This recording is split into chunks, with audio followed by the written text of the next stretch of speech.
पग पर है संग तुम्हारे। अन्नदाता लहू किसानों का बन के पसीना सींचता है धरती का सीना।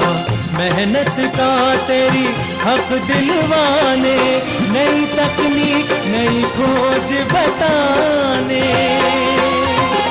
पशुधन को गुणवान बनाना, पौध सुरक्षा को सिखलाना, खेती के सब गुर समझाने, भारत का सरताज बनाने। आठों पहर है संग तुम्हारे। अन्नदाता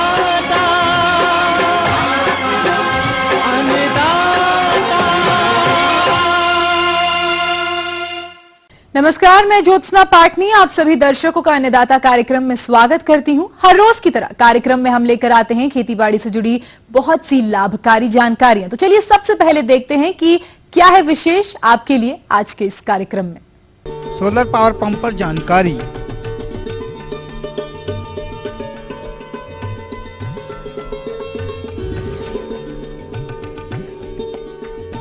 शिमला मिर्च की फसल में इस समय किए जाने वाले समसामयिक कार्य।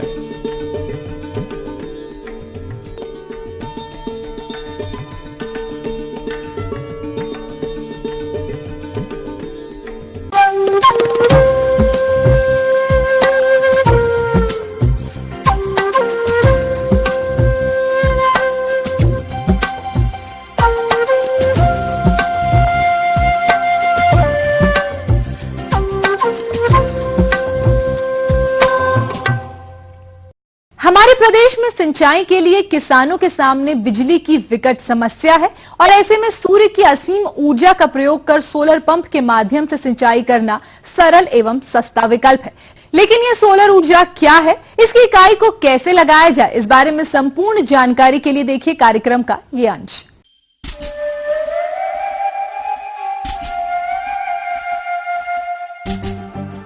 सौर ऊर्जा सूर्य द्वारा प्राप्त एक अक्षय ऊर्जा है, जिसका प्रयोग बिजली बनाने में कई वर्षों से किया जा रहा है। इस तकनीक में बहुत से सुधार होते होते आज ये विद्युत उत्पादन का सरल एवं आसान तरीका बन गया है। सूर्य के प्रकाश को सोलर सेल द्वारा अवशोषित करके फोटो इलेक्ट्रिक विधि से सोलर विद्युत का उत्पादन होता है। इसे हम करंट के रूप में परिवर्तित करके सिंचाई जल निकालने में प्रयोग करते हैं। सूर्य से विद्युत उत्पादन हेतु एक मोटर, एक सोलर पैनल तथा एक दिखाए जा रहे ढांचे की निर्माण की आवश्यकता होती है। सोलर सेल, जो कि सिलिकॉन नामक धातु से बनाया जाता है, इसके ऊपर सूर्य किरणें जितनी ज्यादा पड़ती हैं, उतना ही ज्यादा विद्युत का उत्पादन होता है। यह सोलर पैनल 3 प्रकार के होते हैं। पहला मैनुअल, दूसरा स्टैंडर्ड और तीसरा ऑटोमेटिक ट्रैकर पैनल। आइए हम चर्चा करते हैं मैनुअल टाइप सोलर पैनल के बारे में। इस प्रकार के पैनल को सूर्य की दिशा में हाथों से घुमाना पड़ता है। ये कार्य कोई भी व्यक्ति कर सकता है। सुबह के समय सोलर पैनल को पूर्व दिशा की ओर रखते हैं, दोपहर के समय सूर्य की सीधी किरण में सोलर पैनल को रखते हैं और शाम को इसे पश्चिम दिशा में घुमाना पड़ता है। अब बात करते हैं स्टैंडर्ड टाइप सोलर पैनल के बारे में। ये एक स्थायी संरचना होती है, अर्थात इसे विभिन्न दिशाओं में घुमाने की आवश्यकता नहीं पड़ती। इसके पैनल को दक्षिण दिशा की ओर स्थायी तौर पर लगा दिया जाता है। यह सुबह के समय थोड़ी देर से कार्य करना प्रारंभ करता है, इसलिए इसमें एक संशोधित संस्करण आया है, जिसे ऑटोमेटिक ट्रैकर सोलर पैनल कहा जाता है। यह ऑटोमेटिक ट्रैकर अपने आप ही सूर्य जिस तरफ रहता है उस दिशा में घूम जाता है। इसमें स्टैंडर्ड टाइप सोलर पैनल की तुलना में 20 से 30% ज्यादा कार्य करने की क्षमता होती है तथा ये संयंत्र सुबह 8 बजे से ही कार्य करना प्रारंभ कर देता है, परंतु इसका मूल्य थोड़ा ज्यादा होता है। स्टैंडर्ड टाइप के निर्माण हेतु 5 किलोवाट पैनल का मूल्य लगभग 5.5 लाख होता है तथा 2 से 3 किलोवाट क्षमता वाले पैनल का मूल्य 3 से 3.5 लाख रुपए होता है। इसका अर्थ ये है कि 1 किलोवाट क्षमता वाले सोलर पैनल का मूल्य लगभग 1 लाख रुपए होता है। ऑटोमेटिक ट्रैकर टाइप पैनल हेतु 5.5 किलोवाट क्षमता वाले पैनल का मूल्य 6.5 लाख रुपए होता है। अगर आपके पास पहले से ही स्टैंडर्ड पैनल लगा हो तो उसे हम ऑटोमेटिक ट्रैकर में परिवर्तित कर सकते हैं। इस हेतु आपको 1.5 लाख रुपए अतिरिक्त व्यय करना पड़ेगा। अगर आपकी विद्युत मोटर 2 हॉर्स पावर की है तो उसे 2 किलोवाट के सोलर पैनल से आसानी से चलाया जा सकता है, और यदि आपकी मोटर 5 हॉर्स पावर की है तो उसके लिए 5 किलोवाट का सोलर पैनल लगाना पड़ेगा। आपके पास अगर विद्युत मोटर उपलब्ध है तो इसके लिए आपको अलग से कोई विशेष प्रकार की मोटर खरीदने की आवश्यकता नहीं पड़ती है। सोलर पैनल द्वारा उत्पादित करंट डीसी होता है, जबकि हमारी विद्युत मोटर एसी करंट से चलती है। अतः इस डीसी करंट को एसी करंट में परिवर्तित करने के लिए पीएफटी नामक एक उपकरण लगाना पड़ता है। इसे हम विद्युत मोटर में लगाते हैं। ये सोलर पैनल पूरी तरह से सुरक्षित है और इसमें कोई खतरा नहीं है। अगर किसान इसे बंद करना भूल ही जाए तो ये एक निश्चित समय के उपरांत स्वयं बंद हो जाता है और अगले दिन फिर से कार्य करना प्रारंभ कर देता है। यह सोलर पैनल एक बार लगाने के बाद लगभग 25 वर्ष तक कार्य करता है तथा कुछ कंपनी सोलर पैनल पर 5 साल की गारंटी व निःशुल्क सर्विस भी देती है। यह सोलर पावर इतना सुरक्षित है कि इससे विद्युत मोटर जलने की कोई भी संभावना नहीं होती। इस सोलर पैनल से पानी निकालकर हम फव्वारा अथवा ड्रिप सिस्टम से सिंचाई कर पानी की भी बचत कर सकते हैं। किसान को इस सोलर पैनल पर केंद्र सरकार द्वारा लागत का 30% अनुदान देय है। इससे संबंधित अनुदान अन्य कार्य जानकारी हेतु आप इस पते पर संपर्क करें।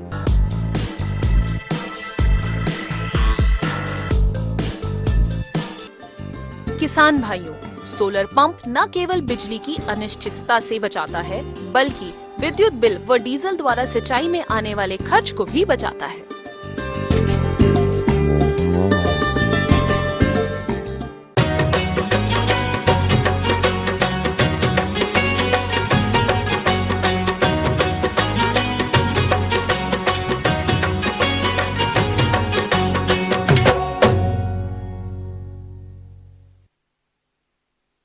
प्रदेश के जिन किसान भाइयों ने शिमला मिर्च की फसल लगा रखी है, उनकी फसल इस समय बढ़वार की विभिन्न अवस्थाओं में है और इसकी आगे भी ठीक प्रकार से बढ़वार हो तथा इससे अधिक उत्पादन मिले, इस हेतु समसामयिक कार्यों जैसे निराई गुड़ाई, सिंचाई एवं उर्वरक प्रबंधन एवं विभिन्न प्रकार के कीटों से बचाव इत्यादि को करना आवश्यक है।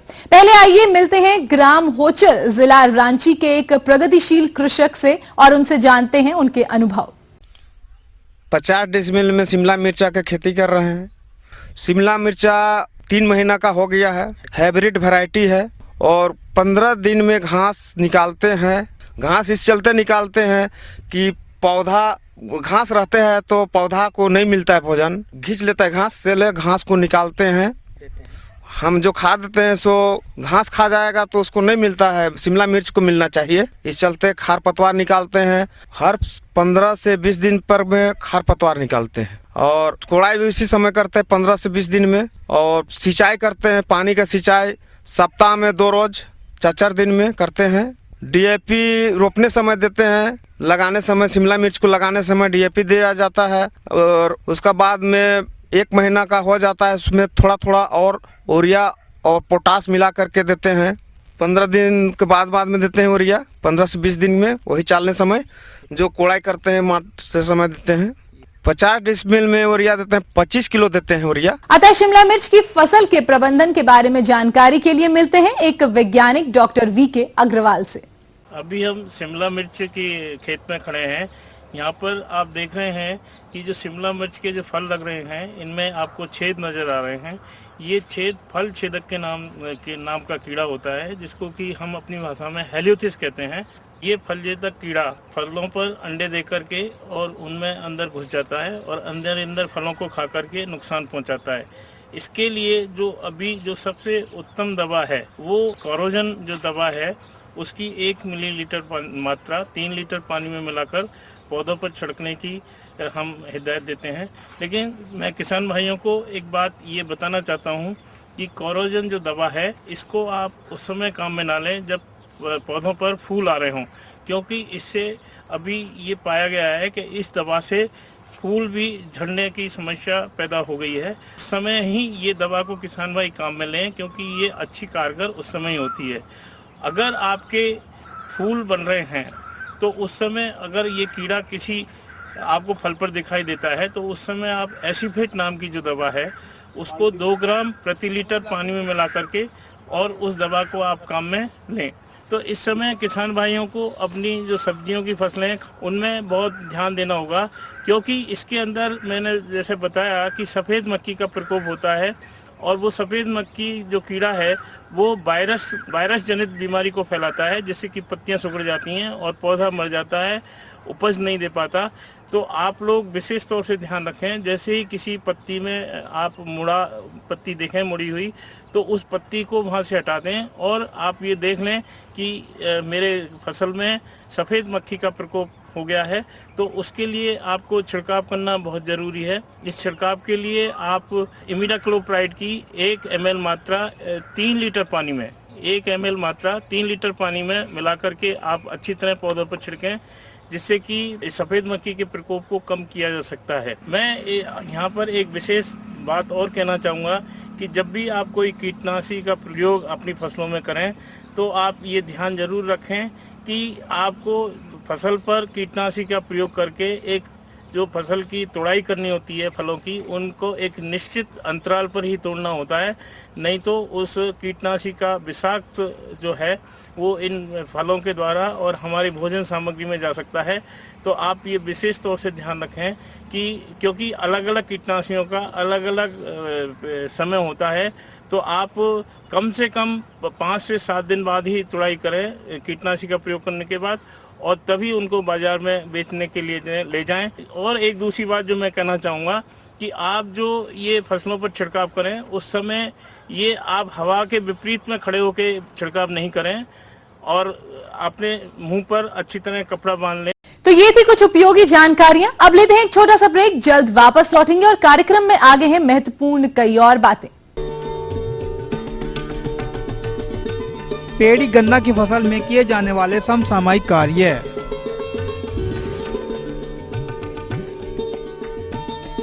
राजधानी सोमवार से गुरुवार रात 8 बजे।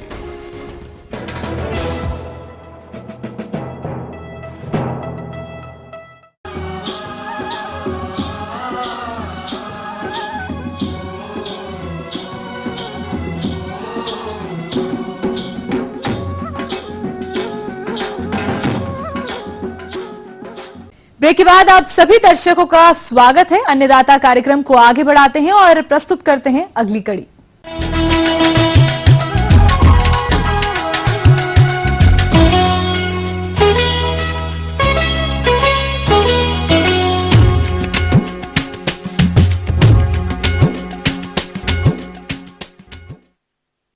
गन्ना प्रदेश की प्रमुख व्यवसायिक फसल है, तो जिन किसानों ने पेड़ी गन्ना की फसल ली है, इससे अधिक उपज लेने के लिए शस्य कार्यों को करना आवश्यक है, जैसे निराई, गुड़ाई, सिंचाई एवं उर्वरक प्रबंधन इत्यादि। अतः पेड़ी गन्ना की फसल में किए जाने वाले प्रबंधों के बारे में जानकारी देने के लिए हमारे बीच उपस्थित है एक वैज्ञानिक डॉक्टर संदीप सिंह तोमर। जैसा कि हम देख रहे हैं किसान भाई की पेड़ी से अधिक उत्पादन किस तरह से लिया जाए, परंतु हम कहते हैं कि इसमें थोड़ा सा और अच्छा प्रबंधन कर लिया जाए तो और ज़्यादा से ज़्यादा उत्पादन आप प्राप्त कर सकते हैं।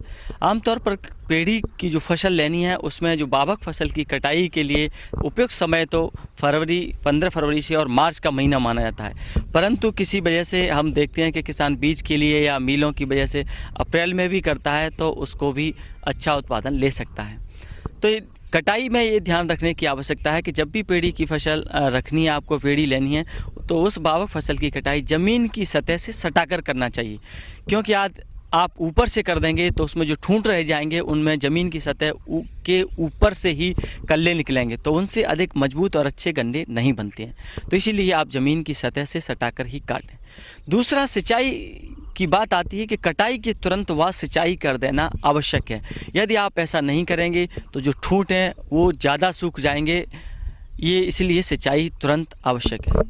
अब तीसरी बात आती है कि गन्ने में जो जगह जगह आप देखेंगे कि इसमें जगह खाली रह जाती है, तो कहीं भी आप देखें जहाँ 2-3 फीट तक आपको जगह दिखती है कि कोई भी उसमें मुड्डे आपके नहीं हैं, तो उसमें अंकुरित गन्ने या गन्ने के जो ऊपरी भाग रहता है उसके पेंडे उसमें दबा दें, जिसे गैप फिलिंग कहते हैं। उससे भी आपका उत्पादन बढ़ेगा, उसमें खाली जगह नहीं रहेगी। तीसरी बात आती है कि उर्वरक प्रबंधन की इसमें विशेष ज़रूरी है। मात्रा की बात आती है तो पेड़ी फसल में बावक फसल से कुछ अधिक या 10 से 20% अधिक पोषक तत्वों की आवश्यकता होती है, क्योंकि इनकी जड़ें जो पुरानी पड़ जाती हैं तो ज़मीन से पोषक तत्व ग्रहण करने की क्षमता कम हो जाती है। तो इसीलिए पेड़ी की फसल में हम देखें कि 180 से 200 किलोग्राम नाइट्रोजन और 75 किलोग्राम फास्फोरस और 60 किलोग्राम पोटास प्रति हेक्टेयर आवश्यकता होती है। नाइट्रोजन की मात्रा की आधी और फास्फोरस पोटास की संपूर्ण मात्रा, जैसे हमने कहा कि आप जो पेड़ी की फसल आपने रखी है उसमें आप अच्छी तरह गुड़ाई करें या हल से जुताई करें। इससे क्या होगा कि जो इसकी पुरानी जड़ हैं वो छट जाएंगी, जिन्हें कि हम प्रूनिंग कहते हैं, और उनके छटने से नई जड़ें अधिक निकलेंगी जिनमें कि पोषक तत्व ग्रहण करने की क्षमता अधिक होती है। और जब हम खुदाई करते हैं तो जो कूड़ बन जाते हैं या बैलों द्वारा जुताई करते हैं उसमें फास्फोरस और पोटास की संपूर्ण मात्रा और नाइट्रोजन की आधी मात्रा आप उसमें डाल दें, एवं शेष नाइट्रोजन की जो मात्रा बची है उसको 2 बराबर भागों में बांट करके पेड़ी की जो फसल रखी है उसमें, जब पेड़ी की फसल लगभग आपकी 55 से 60 दिन की और 80 से 85 दिन की हो, उस समय तक संपूर्ण नाइट्रोजन की मात्रा को डाल देना चाहिए। दूसरी बात ये करते हैं कि इसमें खरपतवारों की विशेष समस्या होती है। तो खरपतवारों में देखें कि सामान्यतः हमने देखा है इसमें कि चौड़ी पत्ती वाले खरपतवार ज़्यादा दिखते हैं। तो या तो किसान इसकी खुदाई कर दें अच्छी तरह से, यदि नहीं कर पाते हैं तो इसमें जो रासायनिक दवा 2,4-D है उसका 1 किलोग्राम सोडियम साल्ट वाली जो आती है 80% की, उसका 500 से 600 लीटर पानी में मिलाकर के छिड़काव कर दें, तो ये सभी चौड़ी पत्ती वाले खरपतवार और मोथा इससे मर जाएंगे और फसल को आप सुरक्षित कर सकते हैं। ये सभी क्रियाएं करें तो आप निश्चित तौर से बावक फसल से इससे 30% लगभग अधिक उत्पादन प्राप्त कर सकते हैं।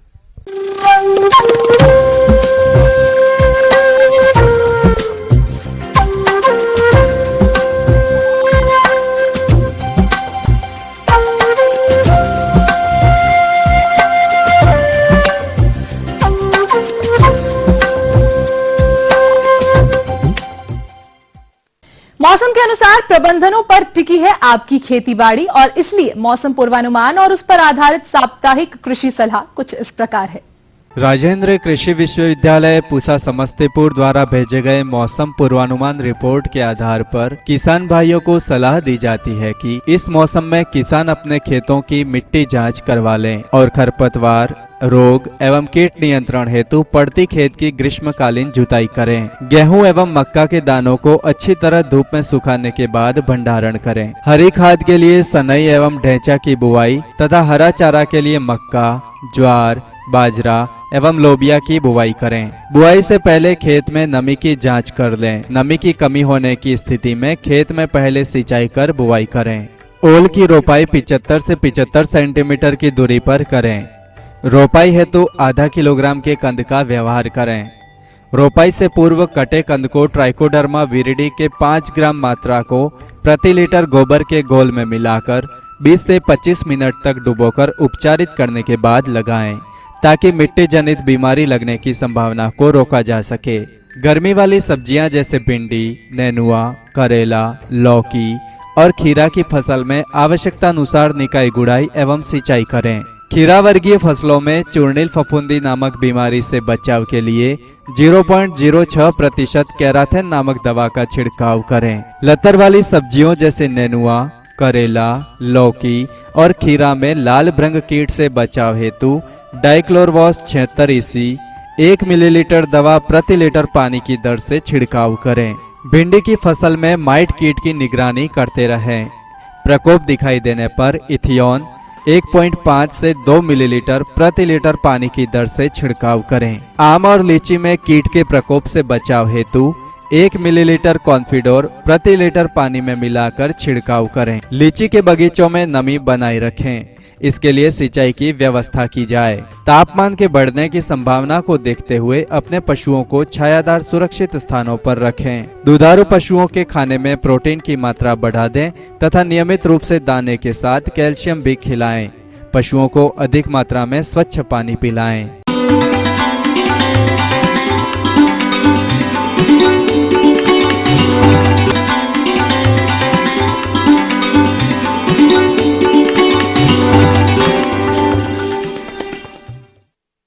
अन्नदाता हेल्पलाइन निशुल्क फोन संपर्क सेवा के माध्यम से आपके द्वारा पूछे गए प्रश्नों में से 1 या 2 महत्वपूर्ण प्रश्नों को हम अपने कार्यक्रम में शामिल करते हैं और इसी के तहत आज का चयनित प्रश्न और उसका जवाब कुछ इस प्रकार है।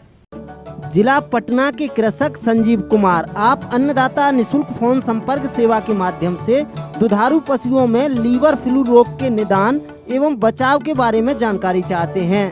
तो संजीव कुमार जी, आपकी जानकारी हेतु प्रस्तुत है कार्यक्रम का यह अंश। आज हम लोग एक बहुत ही महत्वपूर्ण विषय पर बात करने जा रहे हैं। वो है पशुओं में होने वाला छेरा रोग, जिसे दूसरे भाषा में लीवर फ्लू भी कहते हैं। ये बीमारी जो पशुओं में होती है, ये मुख्यतः एक कृमि के द्वारा होती है, जो कि पनपता है। जो पानी है, जल जमाव वाले पानी में इसका पनपता है, इसके जीवाणु और इसके परजीवी पनपते हैं वहाँ। और इसके बाद जो है, जो घास आसपास में उगी होती है, उसके ऊपर घोंघा के द्वारा चले आते हैं और जब वो घास को पशु खाते हैं तो उनके शरीर में प्रवेश कर जाते हैं।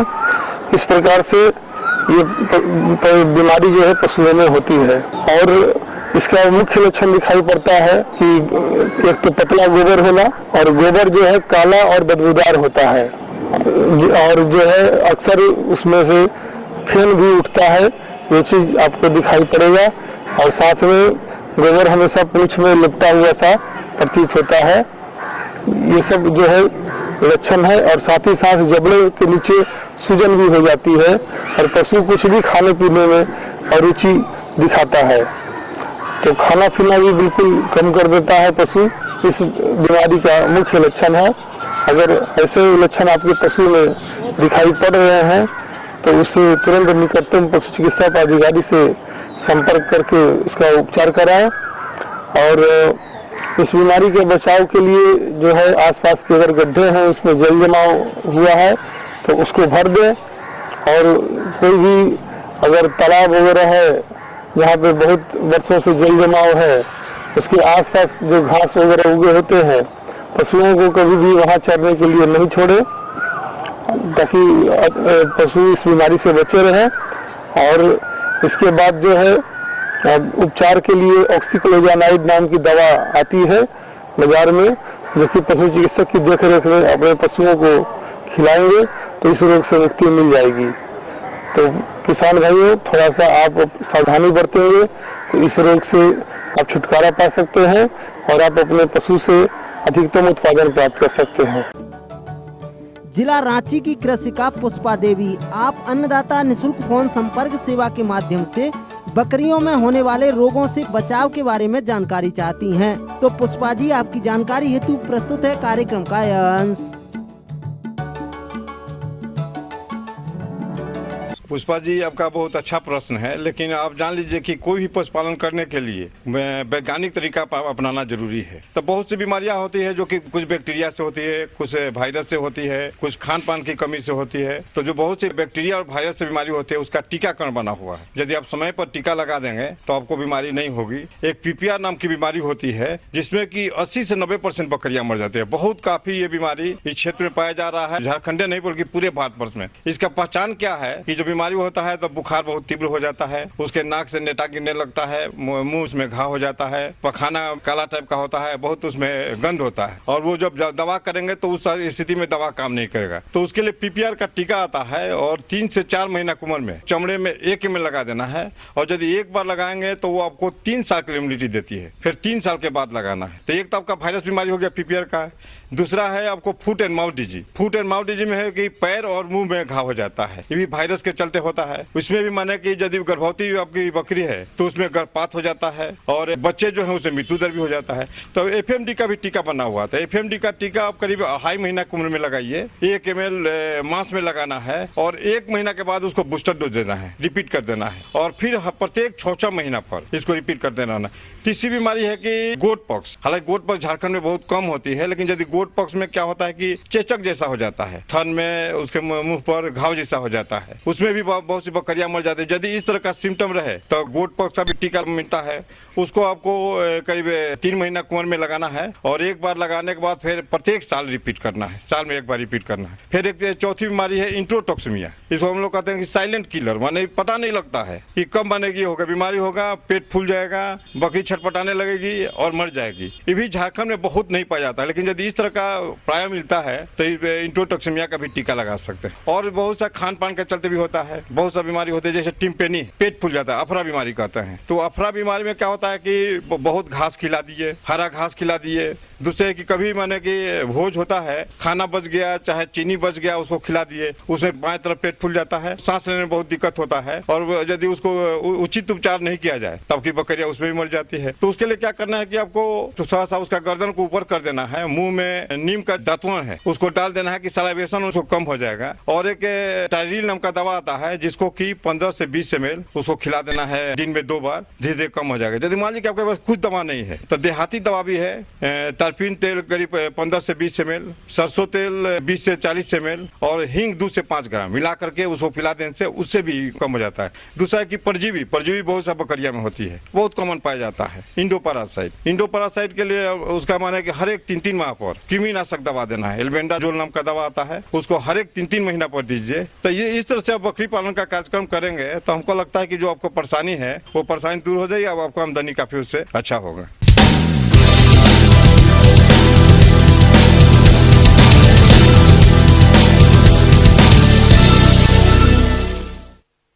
राज्य की विभिन्न मंडियों में कृषि उत्पादों के चढ़ते उतरते बाजार भाव की संक्षिप्त जानकारी कुछ इस प्रकार है।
आइए अब देखते हैं कल दिखाए जाने वाले कार्यक्रम की मुख्य झलकियां।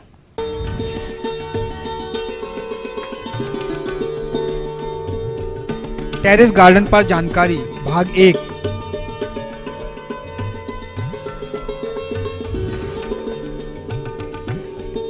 गर्भित दुधारू पशुओं की देखरेख एवं प्रबंधन।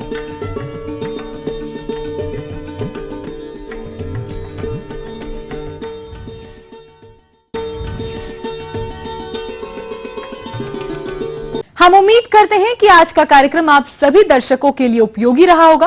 किसान भाइयों, अन्नदाता आपकी सेवा के लिए संकल्परत है और कृषि संबंधित समस्या एवं सुझावों के लिए आप हमें हमारे पते पर संपर्क कर सकते हैं। प्रोड्यूसर अन्नदाता ETV Bihar Jharkhand, Ramoji film city Hyderabad 501512। साथ ही आप हमें ईमेल कर सकते हैं। हमारा ईमेल आईडी है annadatabihar@etv.co.in। इसके अतिरिक्त आप हमें निशुल्क हेल्पलाइन नंबर 1800-425-4085 पर दोपहर 2 से 3 बजे के बीच संपर्क कर सकते हैं। फिलहाल अन्नदाता की पूरी टीम को दीजिए इजाजत। कल फिर इसी समय आपसे मुलाकात होगी कृषि संबंधित कुछ और रोचक जानकारियों के साथ। नमस्कार।